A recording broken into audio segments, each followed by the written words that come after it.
look at all that money, yeah, the money that they spent. Take another look now and take some time for hemp. Don't cut trees for paper, cause it hurts the environment. Stop deforestation, yeah, it's time for hemp. Oh, an acre of hemp makes 20 barrels of oil.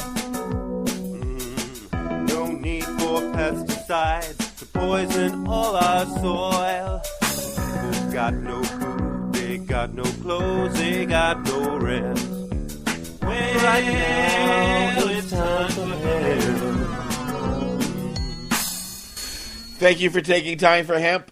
I'm your host, Casper Leach. You are listening to the live broadcast. Oh, no, that's right. That's many, many moons ago. You are listening to the pre-recorded broadcast of Time for Hemp on Tumblr, SoundCloud, iTunes, and now we are on the Roku network and, of course, iHeartRadio. Big shout-out to all of my friends up in Canada. Want to say thank you to KDK Distributors for being nice enough to give us a grant to keep us loud, proud, and strong. It is Wednesday, and on Wednesdays we like to salute the hardworking people at LEAP Law Enforcement Against Prohibition, LEAP.cc, LEAP.cc. Please go check it out. Find a speaker in your neck of the woods to help educate the people in your community about the need to end prohibition. It is a great day. Don't forget, anytime you hear the word joint on the Big Joint broadcast, nearly 2.5 million people all around the world pack their bongs, their pipes, their vaporizers, and take time for hemp. And I can certainly tell you my joint host and I jointly like to see that happen. So we're going to go on with our joint conversation while all of our joint friends tune in and listen jointly to Time for Hemp. Good morning, Lenny Frieling. Or excuse me, Your Honor, Judge Lenny Frieling. Good morning. Casper Boss, good morning. A pleasure as always. Thanks for having me. And we have a groovy guest today, Anthony Cincotti. Did I pronounce your name right? Yes, Cincotti. And do you go by Anthony or Tony? I go by Anthony and a whole lot worse, depending on who's calling me. All right. Well, Anthony, thank you for being part of our big broadcast today. I know you are a member of LEAP, and what brought you to that is that you are a retired corrections officer in the state of Nevada. I got to tell you something. The state of Nevada sucks. You've got laws there that scare me and officers that just make the LAPD look friendly. Yeah, it has its issues, that's for sure. One of the reasons why I relocated to sunny Southwest Florida, also home of the crazy, apparently. But it's at least it's warmer. And Lenny, I'll pass the questions to you. I'm looking out at snow on the ground, and I'm just a little bit jealous. Anthony, well, and by the way, feel any more so, I'm wearing shorts and a T-shirt, sitting here with my window open, looking at my fruit trees. How cool. Thank you for telling me that. That made me feel ever so much warmer. That's great. Glad I could be helped. That's Cincotti with a C-I-N, so that people can find you on leap.cc. And as our listeners know, LEAP is Law Enforcement Against Prohibition. Anthony, what is your background that LEAP has about 300 speakers and about 150,000 plus members, supporters. What qualified you? What brought you to the, I believe, honor of being a LEAP speaker?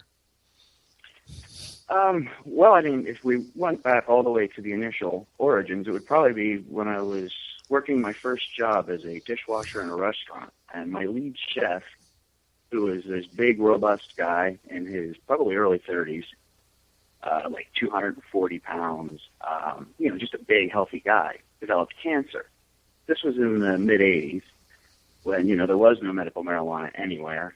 And fortunately for us, a hippie chick that worked in the produce section of our restaurant decided to turn him on to cannabis. And I watched the change in this guy who went from being 240 down to like 160 in a matter of months, losing his hair, losing the vitality that he had. And then in like a couple of weeks, he started to rebound. He started doing really well. And so that got me thinking, you know, what's going on here? I mean, this isn't what I was told my whole life, that, you know, this was some demonic substance that was going to destroy lives. I watched it save this guy's life. So the several weeks over which you saw the improvement followed him beginning to use marijuana as medicine. Yes, absolutely. It was really just such an amazing transition. And, you know, just to see it really, really sparked my curiosity. So I started researching into it and, you know, looking deeper and deeper, found out the original causes of prohibition and whatnot. So it always kind of bothered me in the back of my head. And then when I got into a career of law enforcement, you know, I was working in the corrections system, and I would see these guys come in, usually young guys, and they would come in for minor drug offenses, usually victimless crimes, as you call them. And then I would watch them come back later for something worse, and then later for something worse. I mean, they call it con college for a reason. They go in there, and then when we release them to society later, we totally hinder their ability to grow. That you can no longer get a job because you have to disclose on your record that you're a felon. So we kind of lock them into this cycle. And unfortunately, it's a very tough thing for active law enforcement people to speak out about because it's career suicide. If you start saying, look, you know, this war on drugs is a terrible, terrible thing, you can pretty much kiss any thought of promotion goodbye. You're never going to accelerate through the ranks. And so the really only way you can affect change is either from the inside, trying to push forward sensible policies, which doesn't seem to work, or by being vocal and just informing everybody to what's going on once you have that freedom to do so, which I now have since I'm retired. So working in the prison system, you, as well as I think I can speak for Casper, I know me, have said many times that we can cure an addiction. We cannot cure a conviction. Absolutely. And, you know, it's just so nonsensical. The costs are staggering compared to what the actual substance we're trying to prohibit's negative side effects and consequences are. When we look at the population in the prison that you were working with, were you seeing the combination, and this is a setup question, were you seeing both people that were there strictly because of using, buying, or selling drugs, and in addition, people that were committing other, perhaps, crimes with victims to get money to buy their drugs? Sure. I mean, it's so easy to see, and that's why it makes so little sense that our politicians refuse to see it. Just roll back to our alcohol prohibition days. You know, we started prohibition. We funneled all this tremendously huge amounts of money into the underground marketplace, which is controlled by criminals, who then used it to grow their criminal enterprises, and crime increased. We ended alcohol prohibition, crime decreased. Same thing with drugs. I remember when I was a young kid growing up, you had street gangs, sure, but they were armed with, like, chains and pipes, the occasional zip gun, sharpened screwdriver, things like that. Now they're driving around in armored SUVs with machine guns because we've made them the sole proprietors of an illicit substance on an underground marketplace, which is just a gigantic cash cow. I mean, there's that much money involved, you're never going to get rid of it. All you can do is regulate, tax, and control. And then the problem reduces. You're never going to get rid of addiction. It's a terrible thing, and people destroy their lives, and that's sad. But the cost of prohibition is so much worse than those costs associated with people using the substance. In the population you were working with in prison, did you run into defendants, into people serving sentences that were serving them because they had committed an armed invasion on a civilian's home? I'm not sure I understand the question. Do you mean did we have people that did stuff like home invasions and whatnot in my facility? Yeah, was that a common crime for people to have committed? You know, generally, it's hard to say because we're not supposed to really know what they're in there, so to speak. I mean, we don't have access to what they call our I-files when you're, generally looking at inmates in your unit. But the preponderance of guys that were in there because of drug-related offenses or periphery offenses. Like you said, people committing crimes in order to acquire their drugs, or the various sundry other activities that are associated with it, money laundering, corruption. All those things are directly attached to prohibition. So you could easily say, directly, there's probably about 40% of the people we have locked up are in there directly for nonviolent drug offenses. And then probably about another 30% on top of that are in there for prohibition violation and whatnot type of offenses, where they're caught in supporting it from the periphery. And so, I mean, really, I'd say 60-70% of the people that we have in prison wouldn't be there if we didn't have prohibition. Would that eliminate, do you think, our need for this disgusting private prison system? Oh, sure, and that's the biggest reason why so many people with money are fighting against ending prohibition. I mean, it's like you said, it's a gigantic cash cow. If you can make $25,000 to $35,000 a year warehousing an individual, that's a pretty good profit that you can make there. Particularly when you also start using them for PI work, prison industries work, and paying them sometimes a couple of dollars a day. So it's almost like having slave labor. And if we could reduce the need of 40-some% of our prisons to house these nonviolent offenders, we could start keeping the real problems incarcerated. Your rapists, your murderers, your child molesters, all these people that commit these really despicable crimes against others could be incarcerated and kept there and not released early because of overcrowding. And we wouldn't destroy lives of people that are only destroying their own lives, if that. Am I on the right track if I paraphrased what you said earlier into you were seeing drug-related crimes from the street to the state house, depending on the state? I'm not sure I understood the question. Did the extent of the does prohibition as it currently exists link itself to crime starting at the street level and going straight up to our governing bodies in the states? Yeah, it wouldn't surprise me in the least. I mean, we're talking gigantic sums of money. And, we look at what happened with alcohol prohibition.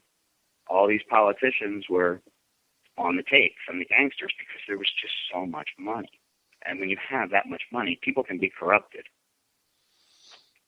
And that's who, and it's done in other ways too, such as stock tips. If you own stock in a private prisons corporation and you can know ahead of time that you're going to get another contract in another state to open up another facility, that's going to cause a boost. So it's not necessarily criminal activity, but there's a lot of incentive to keep things the way they are. There's a lot of money maintaining the status quo.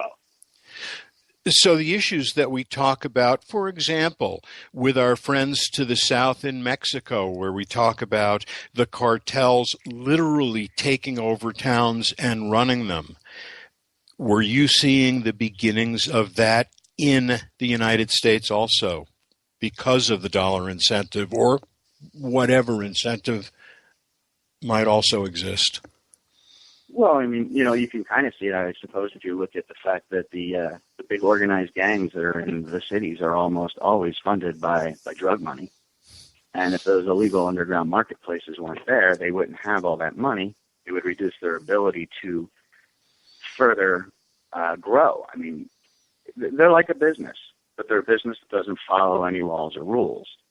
And when you have a business that doesn't need to follow laws or rules, and they have basically a stranglehold on a marketplace that's going to exist no matter what, it just kind of extrapolates from there. So just like prohibition of alcohol funded and created and built in the United States to a large extent, the mafia and arguably the Rockefeller family, that continues as long as it, would you agree that continues as long as we keep these drugs illegal and underground?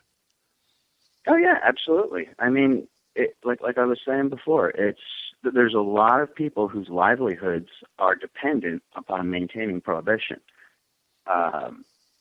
Judges that work in drug courts, police officers on the street. I mean, if you knew the amount of easy overtime it is to an hour and a half before the end of your shift, find somebody with marijuana, and they're not going to put up a fight, and pop them. Now you got an extra 2 or 3 hours of overtime to process them.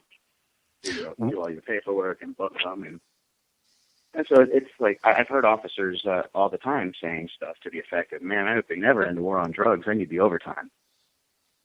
How would they buy their machine guns, their helicopters, their armored vehicles, which they use in armed home invasions, if they weren't funded by the federal and the state government to buy those military hardware type of, I'll call them, tools? Sure, and that brings, another really, really tragic side effect that nobody really seems to talk about in the media too much, is the collateral damage.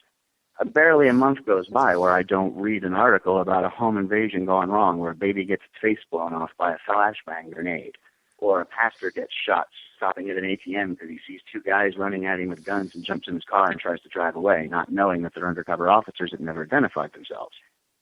That there's so many cases like this. California used to have the narc on your neighbor law that cost a lot of people their lives. Because if you ratted somebody out and there was an asset forfeiture involved, you got a percentage of the forfeiture. So you have people basically playing the lottery. I see this guy over there. He doesn't seem to go to work every day. He's got an awful nice house and a nice car. I'm going to just say that he's dealing drugs, and if they find anything, they'll take his house, his car, and his assets, and I'll get a chunk of it. So if the feds get... Go ahead, please. No, that's okay. I was kind of petering out there anyway. So if the federal government gets involved in forfeiture, meaning the seizure of the house, the seizure and sale of the house where the drugs are found, and the seizure and sale is done by the government, by the federal government, you're telling us that the local law enforcement people involved in that get a percentage kickback from the feds out of what the feds profit from taking people's property. Well, the local law enforcement seizes it on their own. That's how you see these counties and cities with some of this incredible hardware. That's where all these cars and stuff that you see on the cars on police auctions, on the ads that pop up when you're browsing the internet. It's all from civil asset forfeiture. That, I think, is one of the absolute scariest side effects of our prohibition, outside of the erosion of all of our civil rights, is the fact that now we've given our government, both at the state and national level, the ability to seize our personal assets in direct violation of our constitutional right. And that is not paid for. They can take your money on the side of the road because they say, oh, well, you have $3,000 in cash on you. You shouldn't have that much. Now you have to prove that you have a legitimate reason to get that cash back. But just Google civil asset forfeiture. I encourage all of your listeners to do this if they're got some free time one day. And just do a little bit of reading on some of the stories that come up. And if it doesn't terrify you, I don't think you're reading enough. Well, one thing that terrifies me is not paying my bills, so I've got to stop and take a commercial break. And then we're going to listen to a song about how groovy marijuana is, and then we're going to come back and pick up where we left off here at Time for Hemp.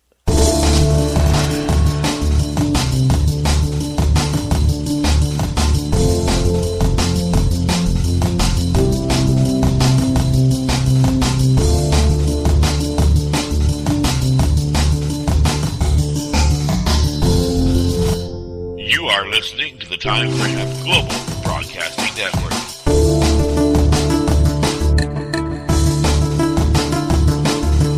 The only broadcasting network dedicated to ending the global war on drugs on iHeartRadio.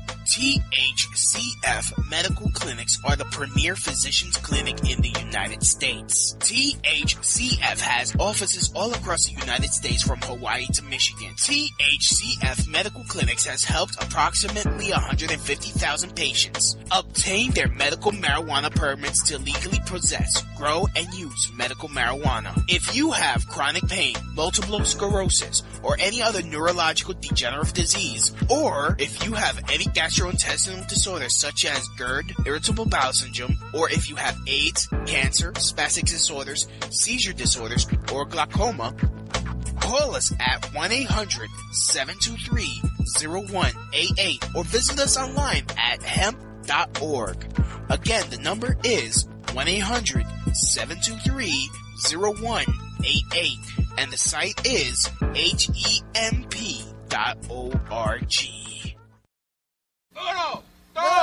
1, 2, 3, 4.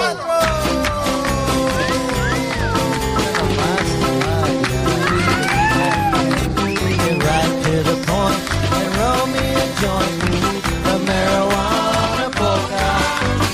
Find me a dove and we'll call it love, the marijuana polka. Flick me your bit and we'll get off real quick, the marijuana polka. My baby and I will get so high to the marijuana polka. Now roll me a smoke, yeah, give me a toke, the marijuana polka. Lock up the doors and we'll wax up the floors, the marijuana polka. Yeah, give me a line and we'll dance all night, the marijuana polka. My baby and I will get so high to the marijuana polka.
That was the Marijuana Polka, my first time to play that on my show this year. One of my favorite songs. Yes, when that song is playing, you are absolutely right. I'm hitting my pipe and dancing all around the studio and enjoying the Marijuana Polka. It is Wednesday, Leap Day, Law Enforcement Against Prohibition. leap.cc. I would encourage you to go to their website, find a speaker, and bring them to your neck of the woods to help let the world know how important it is to end prohibition. We are having a discussion today about how fun it is to be in prison, all the wonderful activities they have for you, the great food, lots of drugs, lots of visitors, lots of cell phones. It's like a holiday, isn't it there, Anthony? Well, I don't know if I go so far as to call it a holiday, but it's definitely not Oz either, you know? Anthony, you were in a state prison as a guard? Yes, that's correct. I was a senior officer from the Nevada Department of Corrections. And how large a prison was it? What was your inmate population approximately? I believe we had right around 1,650 inmates, give or take. So about 1,600, and that included everything from people with drug possession, also including people that were literally, we would all agree, quite dangerous. Is that fair to say? Oh, yeah. I mean, we had people, like I said, that were in there for stuff as simple as possession of an ounce of marijuana. And in the cell right next door, you got a guy that's in there doing 3 consecutive life sentences for killing a bunch of people. Hardly what I would call a good treatment program, which brings to mind the question of, you know, everybody agrees that drug abuse is a health and education problem. Yet we dedicate $67 billion a year to enforcing and incarcerating people with these drug laws. And they don't fix anybody, and they don't decrease drug accessibility. Drugs are more common now, they're cheaper now, they're easier to get, and we're spending $67 billion a year on what? If we went and did a different method of approach to the problem, something similar like what Portugal has, I think we would see a dramatic change in the amount of drug abuse as well as the amount of crime in our nation. Were there drugs in that prison? Oh, absolutely. Again, it comes back to what we were talking about before. When you have that much money behind to corrupt people, you can corrupt people and get them to mule stuff into a prison for you. And I'm not talking about like inmates' family members smuggling it in. There's staff that's been corrupted. I mean, and we're talking like not even custody staff. I mean, guys like, I think it was a dentist that we had that was compromised into bringing in drugs for inmates. People in the outreach programs get compromised. There's no way to keep drugs out of a prison. And if you can't keep them out of that environment, what reasonable-minded individual is going to think we can keep it out of a so-called free society? And if we could, would we want to really live in that society? I met a former prisoner and asked them, I said, I keep hearing there are a lot of drugs in prison. Is that true? The response was, well, I went into prison as a heroin addict and I came out as a cocaine addict. Yeah, cocaine is probably easier to get in. In that kind of controlled environment, was there crime in prison anyway between the prisoners? Oh, sure. There's extortion. There's of course, the ever-prevalent insert rape joke here. But it's not as common as everybody would think. They've gone a long way towards reducing that abuse. But then there's gambling. I mean, there's all kinds of crime that goes on in the prison. It's full of criminals. You know, what do you think's going to happen? And I would imagine that with 1,600 prisoners and you working there as law enforcement, you probably had a very substantial staff to assist you, correct? Well, one would like to think so. However, quite frequently, I would be the only officer on the ground to respond to any incidences that may come up. And this is for a facility that's out in the middle of the desert with, we estimated approximately a 2-hour lead time for any meaningful response if we had to call for backup from an outside agency. Even if we called the local law enforcement who aren't trained on how to deal with a prison type of environment and situation, it was a town of 2,000 people, and their law enforcement department was about 5 guys. So it wasn't going to be a meaningful response there either. Did placing people, let me back up a little.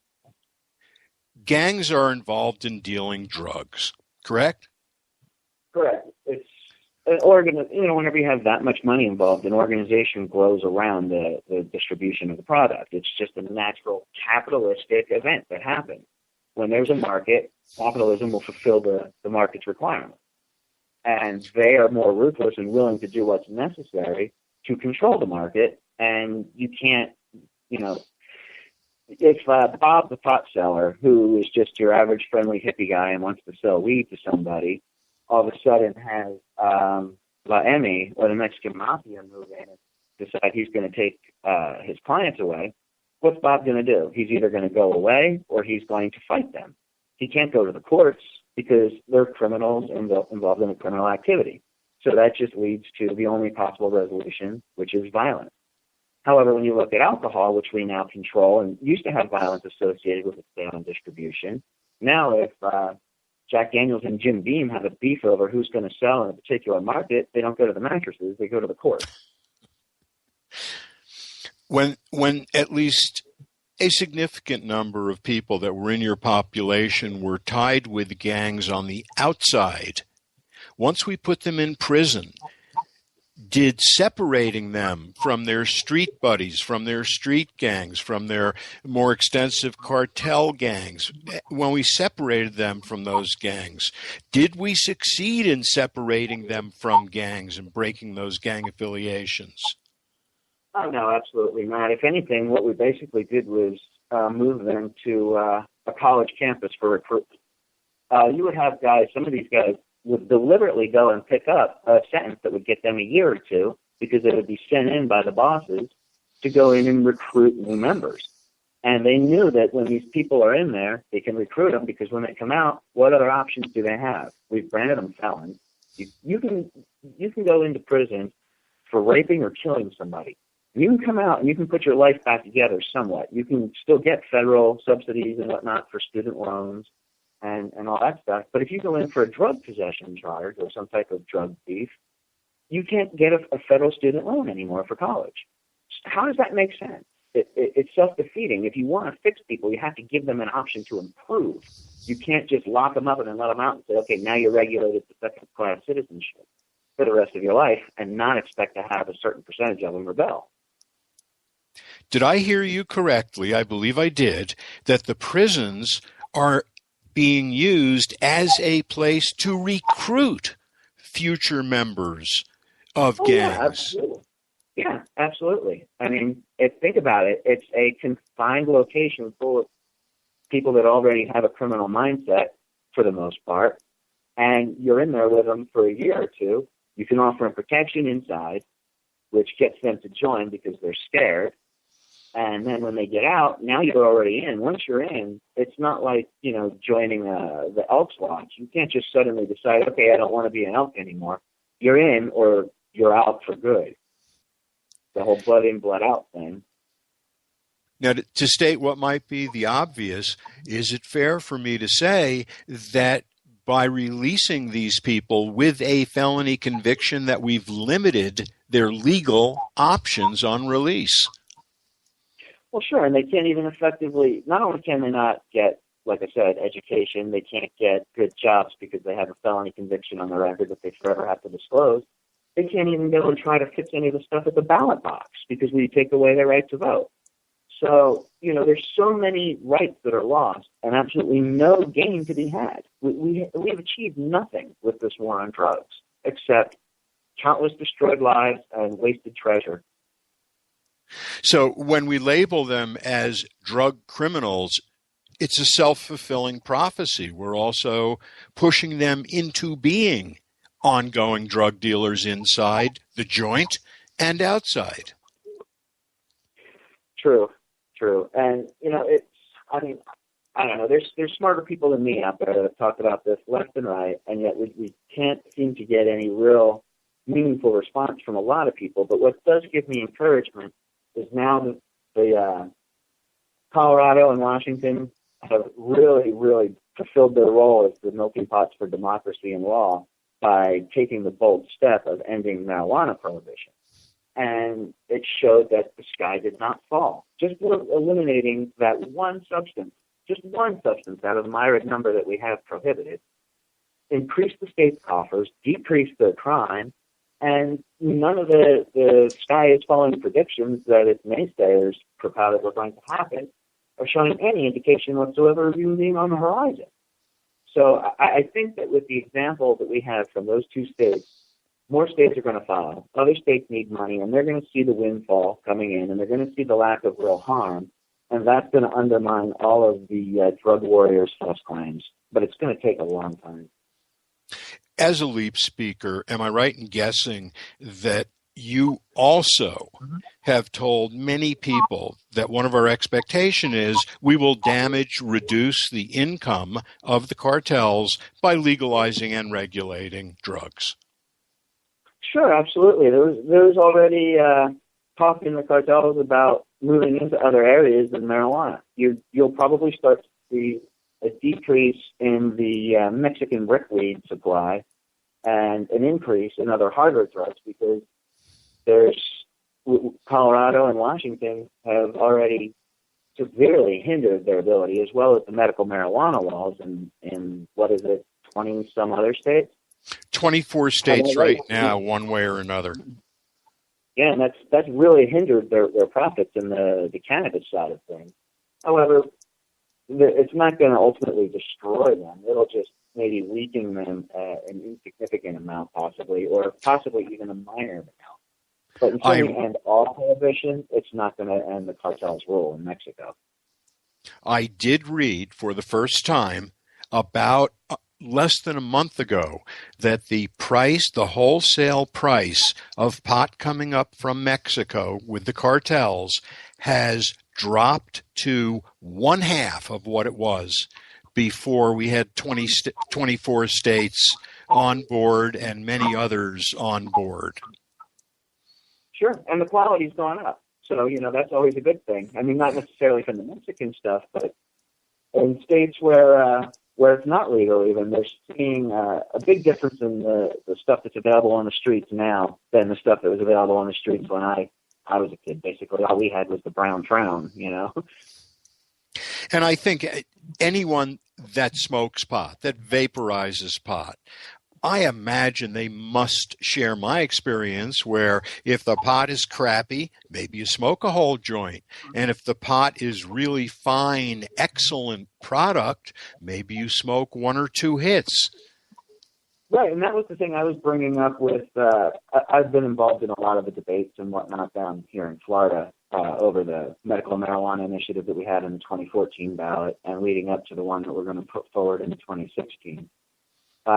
And everybody, one of the big claims is, well, it's not the same marijuana as what was available in the 70s. It's 10 times stronger, 20 times stronger.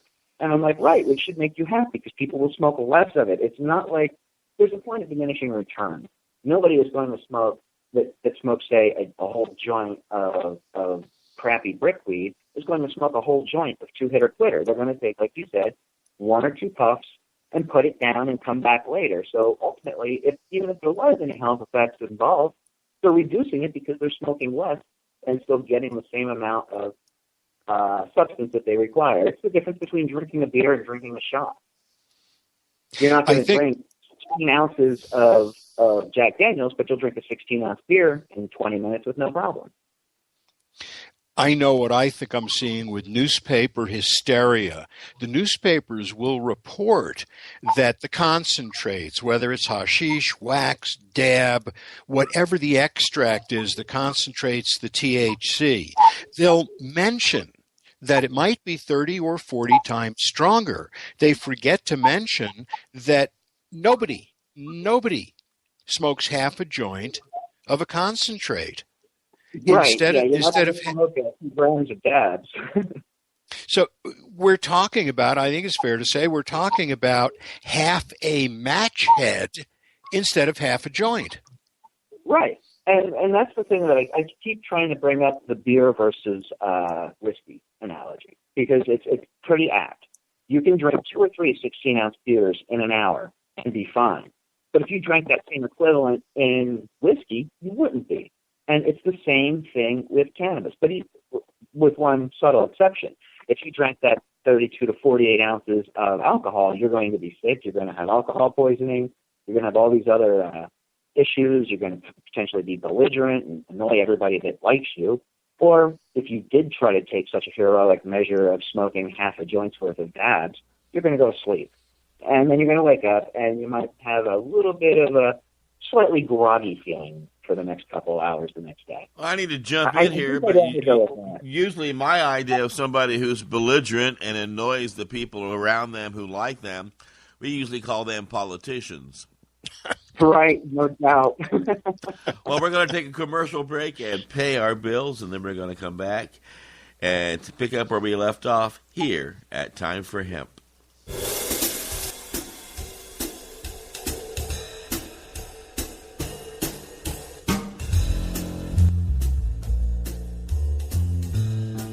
You are listening to the Time for Hemp Global Broadcasting Network.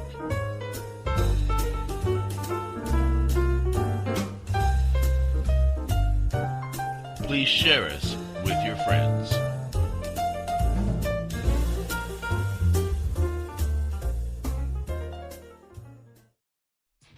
Serious Seeds is your source for quality cannabis and sativa seeds. Serious Seeds are the creators of legendary strains like AK-47, Bubblegum, Chronic, Cali Mist, and White Russian. The AK-47 is probably the most awarded strain on the planet. The high THC content of AK-47 makes it the perfect medical strain for patients seeking quick pain relief. Cali Mist is an almost pure sativa. Female medical cannabis patients have reported that this strain helps relieve menstrual cramps. Serious Seeds just acquired another Dutch high-quality seed bank, Magus Genetics. From now on, Serious Seeds can offer you even more award-winning strains. The fine folks at Serious Seeds strive to breed the best cannabis genetics that they can find, so patients can rely on the effectiveness of their medicine. Go to SeriousSeeds.com to grow your medicine. That site again is SeriousSeeds.com.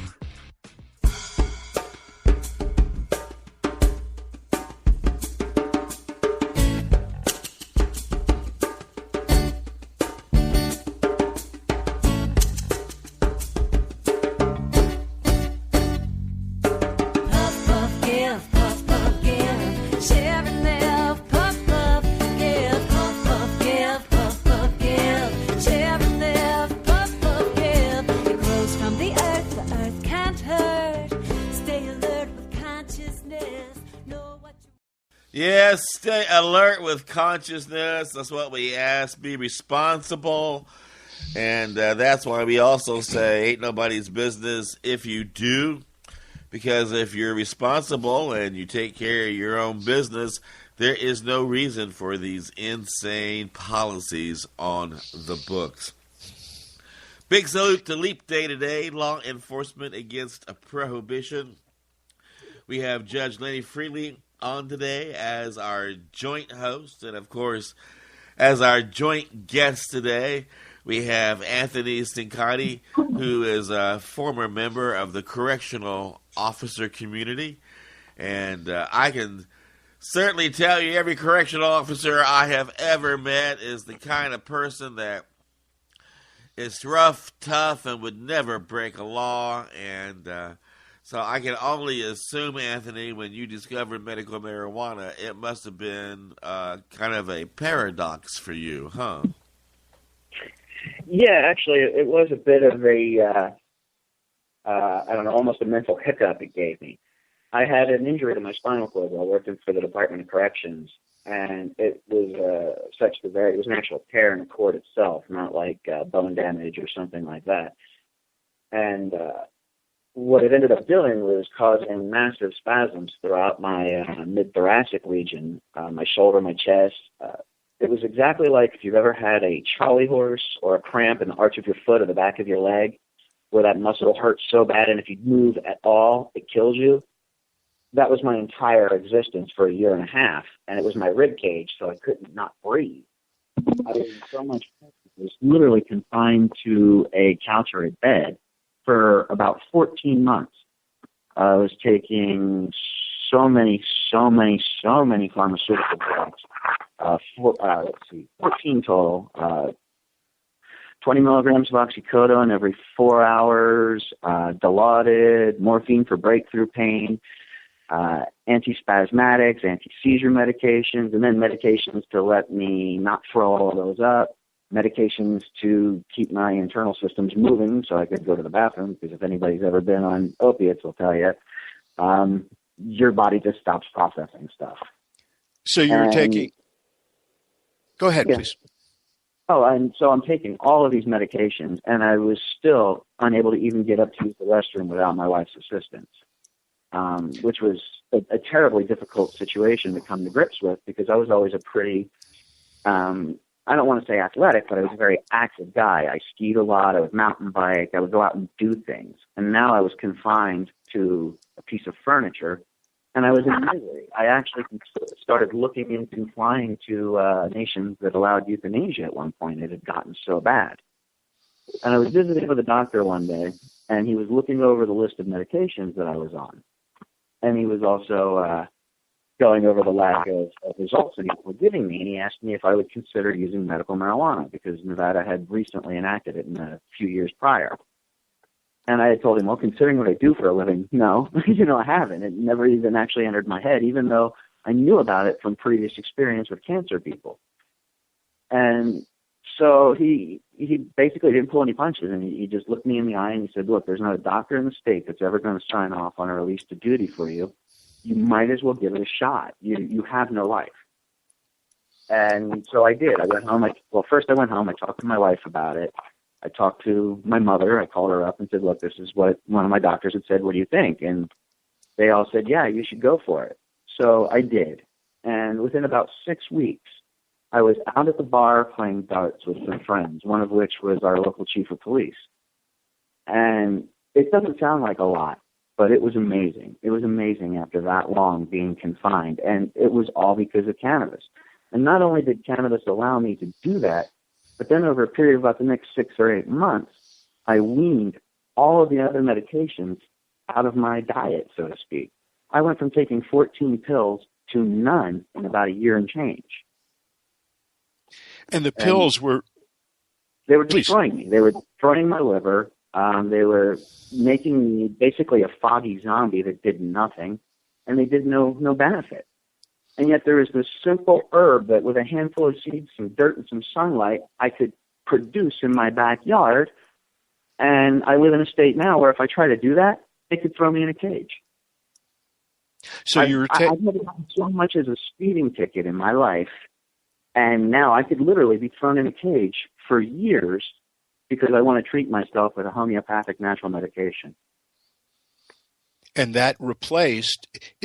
What I'm hearing is you were taking the strongest of opiate painkillers, the strongest of synthetic opiate painkillers. Then you were taking more pharmaceuticals for the pharmaceuticals to deal with the side effects of the first round of pharmaceuticals. Yep. And you ended up with 14 different prescription medications, including some of the strongest ones manufactured by Big Pharmacy, by Big Pharm. Yeah. And pot alone replaced all of them. Yep.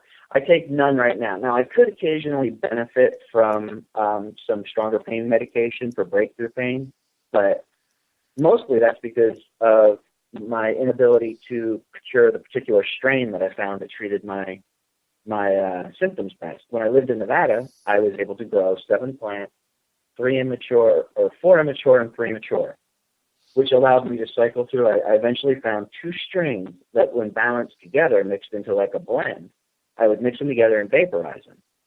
And they would almost totally alleviate my pain. I mean, not completely, but enough that I could function again and lead at least somewhat normal. Which 2 strains did you find? One was called Purple Lady, and the other was, you're putting me on the spot here. I have it written down and I can't remember. Sorry about that. And that wouldn't be, would we anticipate those would be the same 2 strains for everybody? Or do people vary in what works for them? Sure. I mean, look at how many different drugs we have just to treat one condition.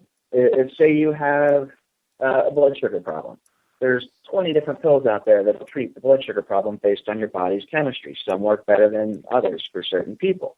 And it's no different with cannabis, except for the fact that while you're trying the different strains, you're not trying these medications that have side effects including death, bleeding from the eyes, and your anus falling out. I mean, there's some crazy stuff when I watch these commercials. And I'm like, or you could just smoke a joint and maybe cough. I don't know. Coughing. I don't know how many of our listeners have experienced opiate constipation. Did you have the experience? I'm fused at 2 levels in my back, lower back. So I've experienced opiate concentration.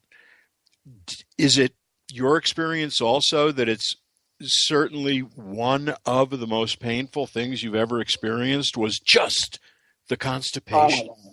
Yeah, I mean, you wouldn't think that something as innocuous as, to put it bluntly, the inability to poop could cause so much pain. It was like having, I can't even describe it. It was such an intense pain, you can't put it in the words. And it's hard for anybody that hasn't been on a steady, consistent regimen of high opiate-based medications to understand. But there's a reason that whenever you're going to be on medications for a while, they always give you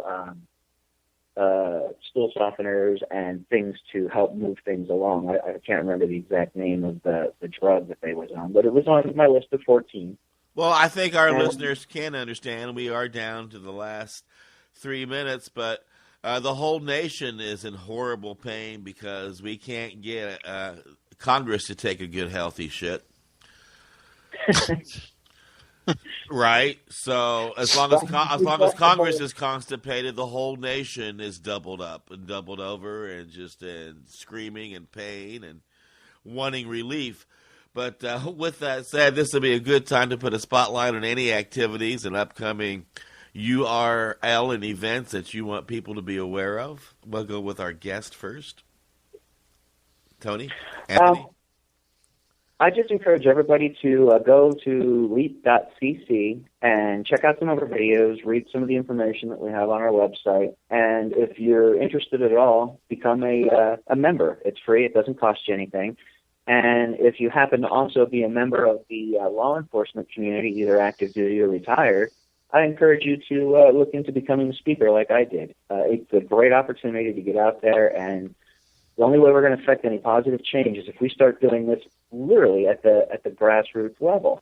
Going out to Elks clubs and Lions clubs, and I mean, I've gotten amazing receptions from places where you wouldn't normally think, like the League of Republican Women's Voters. I was so surprised when I went out and talked about medical marijuana, how warm the reception was afterwards from everybody that was there. So this isn't an issue that's going to ostracize you from everybody in your community anymore. Get out there, be vocal about it, and then in 20 years, people are going to look back and say, hey, I remember when he was one of the people leading the charge against this, which is now so much better. And let's look at your home state, your current home state of Florida. People talk about the medical election having been lost when, in fact, it was a tremendous victory. Do you think elected officials, people that are going to run for office, looked at win or lose, or did they look at the 58% that voted for medical? I think, honestly, a lot of them are still going to pay the lip service to the side of prohibition, simply because that's where so many of their big money donors come from. But I also think it's going to make it a lot easier for them to justify voting for it, and to make it harder for them to justify doing what they have done, which is kill the bills that we bring forward in the legislature. It's not this ballot measure that we tried in 2014. It wasn't like it was our first attempt. Everybody said, well, why don't you go to the state do it? Kathy Jordan out here, who's an incredible woman who's been fighting this fight for a long time, who suffers from Lou Gehrig's. She's been using this to treat her condition, and she's outlived her doctors, much to everybody's surprise, including them. And they submitted the Kathy Jordan Patient Act or something to that effect several times over the legislative sessions. We would have sponsors, but they would always kill them in committee, not give them a hearing. And now I think it's going to be a little harder for them, because the public's actually paying attention to this issue, for them to keep killing it in committee. If we can get another bill out there, I'm hoping we don't even have to wait to 2016. I'm hoping that sometime before the end of 2015, we can get a successful bill passed in Tallahassee. And, Your Honor, any particular websites or events you want to put a spotlight on today? I can't say leap.cc too many times. Normal, NORML.org, excellent source of information also. Shockingly, some of the federal government websites are not bad sources. The Colorado Department of Public Health and the Environment, the MED, Marijuana Enforcement Division, the ways that Colorado has legalized and regulated, shockingly to me, are pretty good sources of accurate information. Not what I've come to expect from government agencies. They're coming around. Well, all righty. With that said, I want to remind people that we are no longer just a broadcasting program, but we are now a broadcasting network with a group of people who are dedicated to ending prohibition. And you can hear our content 24 hours a day, 7 days a week at timeforhemp.com and on Spreaker, SoundCloud, iTunes, iHeartRadio. You got a little device that you like to listen to your phone with or listen to your music with, a little small handheld. We got Android apps you can download into your devices and share us with your friends. And remember, the next time you hear me, you'll know that it's time for hemp. Look at all that money, yeah, the money that they spend. Take another look and spend some time for him. Don't cut trees for paper, cause it hurts the environment. Stop deforestation, yes, it's time for him. Whoa, an acre of hemp makes 20 bales of oil. No need for pesticides to poison all our soil. People got no food, they got no clothes, they got no rest. Well, time for help! Yeah.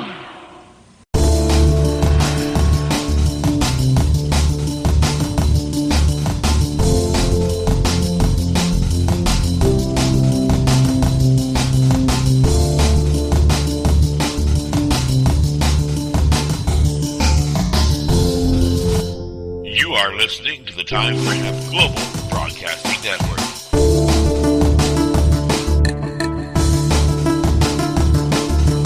The only broadcasting network dedicated to ending the global war on drugs on iHeartRadio.